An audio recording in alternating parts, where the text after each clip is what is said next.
ઇંધણની અછતની અફવાને લઈ વડોદરા પોલીસ વહારે આવી પ્રતાપનગર પાસે આવેલ પેટ્રોલ પંપ પર વાડી પોલીસ દ્વારા માઇક એનાઉન્સમેન્ટથી લોકોને જાગૃત કરવાના પ્રયાસ હાથ ધરાયા। લોકો કોઈ અફવામાં આવવું નહીં। એસીપી ડિવિઝનની નાગરિકોને અપીલ, કોઈ પણ અફવામાં આવવું નહીં। સંગ્રહખોરી સામે પોલીસની બાજ નજર, જો આવું કોઈ કરશે તો તેની સામે કાયદેસરની કાર્યવાહી કરવામાં આવશે।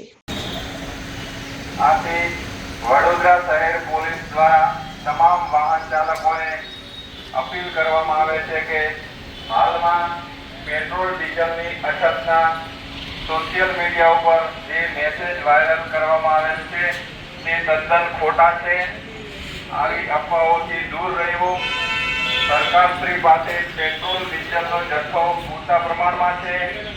જ્યાં સુધી સરકારશ્રી સત્તાવાર જાહેરાત ન કરે ત્યાં સુધી ખોટા મેસેજોમાં આવીને પેટ્રોલ પંપો ઉપર લાંબી લાઈનો કરીને અવ્યવસ્થા ન સર્જવા માટે તમામને વિનંતી કરવામાં આવે છે।